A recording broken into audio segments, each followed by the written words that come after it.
İnsanlar hansısa bir mifik Azərbaycanda yaşayırlar. Bir neçə yoldaş yazıb ki, bizim təkcə qara kürümüz bizə yetərlidir ki, bütün Azərbaycanlılar yaxşı yaşasın. Mən hardasa eşitmişəm ki, bizim 50 milyard dollarlıq qara kürümüz ixrac olunur ildə.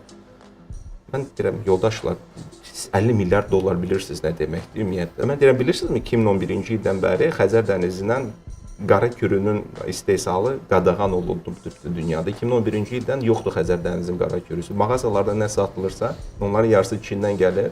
Digər yarısı bizdə 3 dənə böyük ferma var.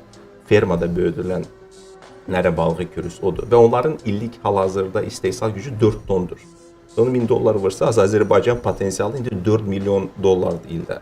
Növbəti 2 ildə çoxalacaqdır. Çünki orada balıqların yetişmə müddəti var. 26-cı, 27-ci 40 tona qədər qalxa biləcəkdir. Bu da maksimumdur. 40 ton da 40 milyon dollardır.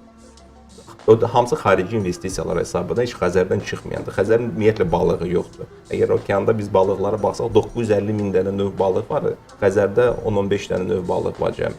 Yəni ki, bu müqayisə olmazdı. İnsanlar hansısa bir mifik Azərbaycanda yaşayırlar, hansıda ki, düşünər ki, bizim o qədər qızılımız var, o qədər neftimiz var, o qədər balığımız var, bunlar hara gedir filan.